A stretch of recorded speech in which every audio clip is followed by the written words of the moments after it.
Okay, so I am here to talk to you today about hyperpolarized 13C MRI. Oh god, wait, okay. So I'm just going to talk about some like MRI basics, hopefully get you up to speed on a few things and like how that relates to 13C MRI. And then why we want to do 13C MRI versus like some common imaging modalities like PET scans and stuff. And then look at the probes that are currently available, as well as some preclinical and clinical cancer applications, and then just like wrap things up with like little conclusions, future directions type thing. So when we're looking at imaging in general, we're trying to look for some type of signal in the body. In MRI, this is magnetization. So you might be wondering where this magnetization comes from. And so basically it comes from atoms, specifically atoms with an odd mass number. If you like reach back to like intro chem and remember like spins and stuff, it's kind of related to that. But it's like if you try to actually explain it, there's like some quantum mechanics and stuff that like I don't have a super holistic understanding of, but like you don't have to know that stuff to understand it. Instead, if you look at groups of atoms instead of like singular atoms, you can kind of apply a classical physics explanation. So in this case, if we take like a hydrogen atom, you look at hydrogen a lot in MRI because there's a lot of water in the body. Therefore, that leads to a lot of signal that you can look at. So if you have a hydrogen atom, there's a proton in there, and you can take spin to be like quite literal in this case if you're looking at it from a classical physics perspective. So like protons are spinning, and then protons are charged. So a moving charge creates a magnetic field, and that can be represented by a vector shown here in white, where the size is the magnetization, like how much magnetization there is, and direction is just the direction. And so it's spinning on its own axis and then just kind of like randomly moving around. And so in order to measure this, you would place like a piece of wire just in a loop, kind of next to it, and the magnetization vector is moving around, and so that moves charges in the wire, which creates current, which you can measure as a voltage. Problem is that if you tried to like measure this, it's like a small group of atoms, you're not really going to get that much signal. So you might think like, oh, we're looking at the body, so like there's a lot of these. So you can try measuring a lot of them at the same time. But the issue is if through the power of like vector addition, these guys are like all like moving randomly at the same time. And so they're all probably going to be pointing in different directions if you try to sum them up, which means you're not really going to get much signal here either. So the idea with MRI is that you want to take a big magnetic field, and align these spins to that big magnetic field. And we're going to call that B naught. And so this B naught is the like magnet strength that you talk about whenever you say like a 1.5 Tesla MRI scanner or 3 Tesla scanner. It's like the huge magnet that's in there that these guys are aligning to. So some of these guys are going to align with B naught and some against. They're both going to be parallel. And there's going to be a small excess, you'll notice in this slide, there's going to be a small excess pointing against B naught. And so that excess is something that we're going to be able to measure. And we can just sort of represent that excess as this one single vector. It turns out that instead of just sort of staying still against B naught, it kind of just like rotates around it, all these spins. And so in addition to like spinning around its own axis, it's also spinning around the axis of B naught. So you might think, hey, we can finally measure something. We can just place a coil here and measure this vector's strength. But if we try to do that, it's going to get drowned out by B naught because it's really big compared to this vector. So we're actually going to want to rotate this 9 degrees and then place our coil there. And we do that with another magnetic field that we change, or that's rotating, called B1. And it's rotating at the same rate that these hydrogen spins are rotating at. And this is because we want to, if we do that, it'll effectively like transfer energy into these spins and allow it to flip downwards. So we just turn on B1 for a specific amount of time.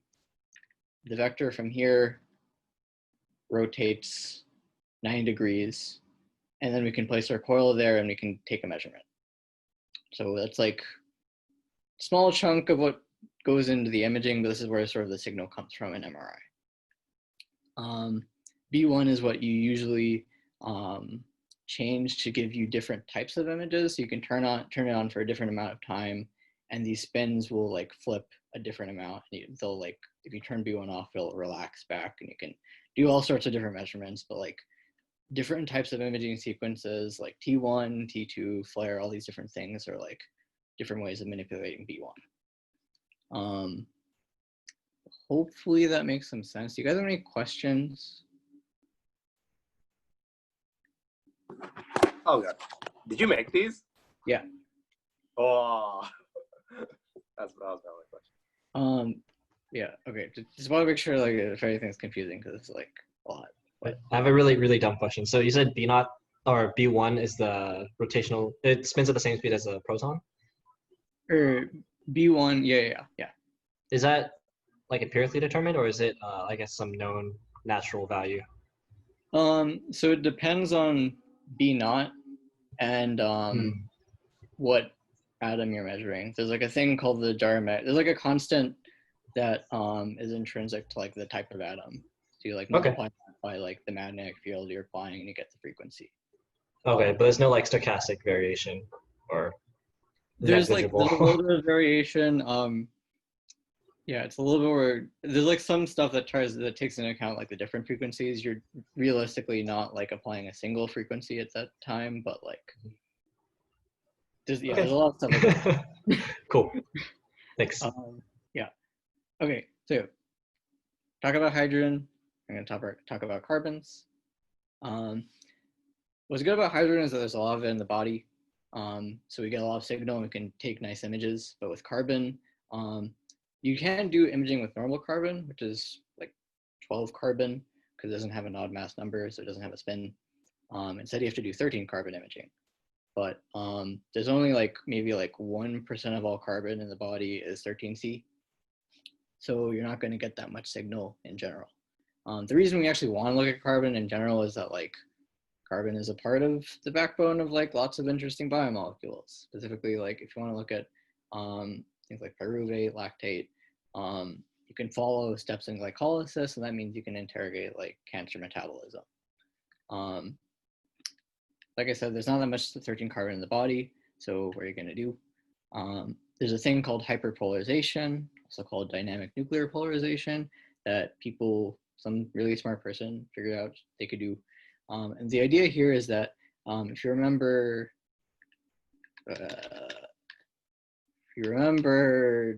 this, the animation is going to play. If you remember this slide, there's a slight excess of spins pointing against B naught, and that excess is what we're measuring. You can actually increase the number of spins lined against B naught using this technique, and therefore increase the signal that you're getting from those carbons. And this is going to be a very hand-wavy explanation of what this is, but the idea is that you have, in some sort of solution, you have free radicals that have unpaired electrons, shown on the top right. And you want these electrons that have been excited to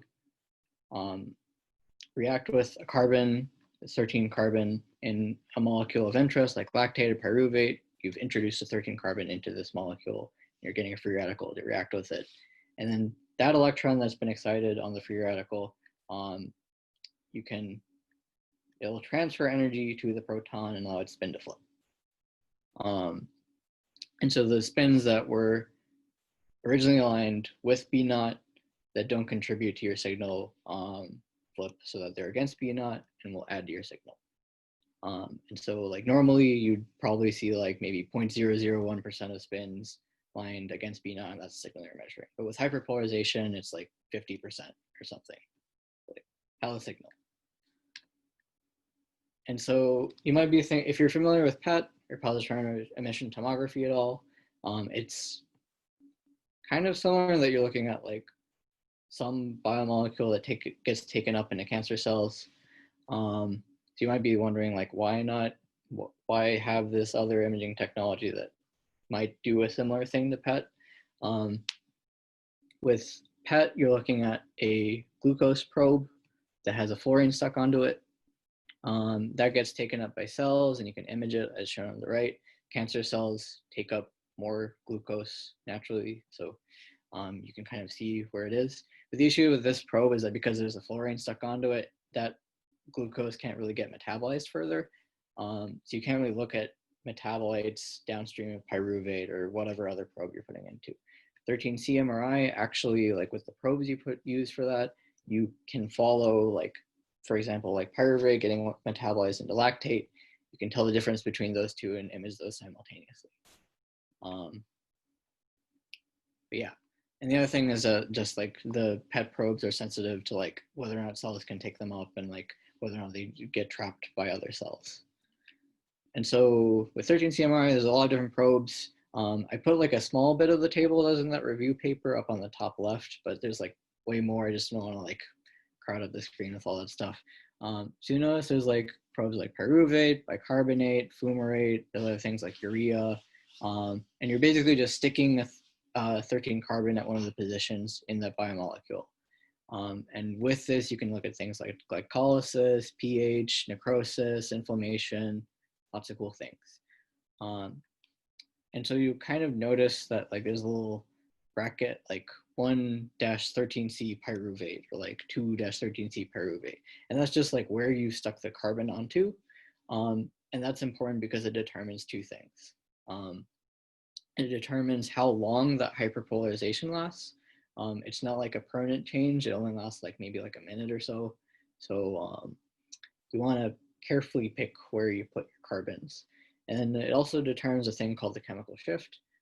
If you're familiar with NMR at all, this might sound familiar, but basically like you'll be able to tell the difference between 13 carbon on pyruvate and then like 13 carbon on after it's been metabolized into lactate.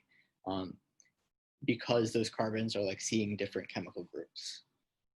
And so you want to pick where you put the carbon so that you can tell those two compounds apart well enough during the imaging, so you can simultaneously image them. Yeah, and so finally the applications. So one of the things that the paper talked about was like some preclinical applications. I just want to focus on this mouse model of a prostate adenocarcinoma, just a malignant prostate cancer. So they did just like the normal thing you do with tumors in mouse models, or just like with the normal prostate, just like sectioning it, doing histology on it, and then grading the extent of aggressiveness of the tumor. So you have like normal prostate on the left, and then all the way on the right is like really aggressive like lymph node metastasis. And then they did 13C MRI imaging on it, and sort of looked at the whole lactate and pyruvate values for each type of tumor or like normal prostate and compared it across that. And so you'll notice there's like a little NMR spectrum type thing at the bottom where there's lactate and pyruvate, and the size of the peaks determines how much there is. And so from left to right, you'll see lactate increases with tumor aggressiveness. For the most part, there's like a little dip with like the metastasis, but they found that you can sort of observe, I think like we've already mentioned, like kind of like that Warburg effect where cancer cells will convert more pyruvate into lactate than shunting into the TCA cycle. So another preclinical model that kind of did the same thing with this found that they could also kind of monitor drug efficacy with this. So like if they administered some anti-cancer drug that was effective on the tumor, then they would observe decreased levels of pyruvate getting converted into lactate. And so here's like actual images in the same model. And so on the left is just the normal like MRI images with the process, just like label like where the prostate tumor is. There's like a little bit of necrosis on top and like a site of metastasis to a lymph node at the bottom. And then overlaid on that on the right is the 13C MRI image for lactate specifically. And so you notice that there's a lot of lactate signal at the center, not as much where there's necrosis, and then a little bit where there's the metastasis. Just like show what it looks like. And so in terms of, that was preclinical stuff. There's been some clinical studies done just to like see like how safe and feasible this is. There's only 2 FDA approved probes for 13C MRI. That's one 13C pyruvate and 2 13C pyruvate. But they've been studied in like prostate cancer, brain tumors, lots of different things. I just want to focus on like one specific like glioblastoma study, just like malignant cancer of glial cells. And so they just they did 13C MRI imaging on 8 patients with this condition. Just wanted to see like how safe and effective the imaging was. And specifically this figure just looks at 2 patients using a pyruvate 13C MRI probe. One, patient A has a progressing tumor and patient B has a stable tumor. On the left, there's just sort of normal MRI images just to show you where the tumor is. And so on the left, it's just sort of like the white area on the FLAIR image. And then on the T1 plus GAD image, it's sort of like the darkened area. And on the right 2 columns are the 13C MRI images. And so they're looking at pyruvate getting converted into lactate for the first one. And then the next one is pyruvate getting converted into bicarbonate. So here they're comparing like, for the pyruvate bicarbonate one, this specific figure will probably help you distinguish like what things are. So instead of pyruvate getting the 13 carbon in pyruvate getting moved over to acetyl-CoA, it'll get expelled to CO2, and that CO2 becomes bicarbonate. So you'll use the pyruvate to bicarbonate measure as sort of a measure of how much TCA stuff is going on. That makes sense. So yeah, basically you're looking at whether or not how much TCA cycle is happening and just like the normal like pyruvate to lactate conversion you see in cancer cells. And so for patient A, if you look at the area of the tumor, since this person has a progressing tumor, the area will have like, or the area has like a bit more lactate to pyruvate signal, which means quite a bit more pyruvate is getting converted to lactate. And comparing that to patient B with a stable tumor, there's less signal there. So there's less of that conversion happening. And then for the bicarbonate pyruvate images, neither of the tumors have much TCA cycle activity going on, so that signal is low. So just a cool study to see whether or not you can actually tell the difference between I guess specific stages of the tumor within patients with this condition. And so in general, there's like a lot of things that still need to be done for this technology, but one like ideal thing is that in the clinic, you'd be, if you could get this to work properly, you'd be able to monitor the response of patients with cancer to treatment fairly quickly with this. So normally you'd probably like give a patient a drug and then like wait to see what happens, like see if the tumor like increases in size or shrinks or metastasizes or whatever. And that'd take a little while. But if you were to do like 13C MRI imaging, like a little bit early on, you'd be able to see like, hey, is this cancer like converting a lot of pyruvate to lactate? Is it like how is the metabolism of the tumor affected by the drug? And you'd be able to see that instead of like having to wait for the tumor to like change size. The other thing that this is pretty useful for just in general is just like detecting tumors and staging them. Obviously there's a lot like getting in the way of translating this to the clinic and you seeing this more often. The main thing is that this equipment is like pretty dang expensive. Like there is a separate device called a polarizer that you have to use to do the whole polarization process. And it has its own like 1.5 Tesla, 3 Tesla magnet that you have to install on it and stuff. So you can imagine it's pretty expensive. And the other thing is that it takes on the order of like hours to do the hyperpolarization for a given probe. And then it's fairly quick to lose that hyperpolarization. So in a matter of like a minute or so. So being able to decrease the amount of prep time it takes to prep these probes and increase like the working time in terms of imaging is like one thing that needs to be overcome as well. And then finally, just like getting more probes approved by the FDA is like another hurdle. But overall, I think it's like a really cool imaging technology. I think it's like great that you can like non-invasively like interrogate tumor metabolism using this, but like there's still like a lot of stuff. And I probably think it might only be limited to like academic institutions in the future, but still cool. But yeah, that's all for my presentation.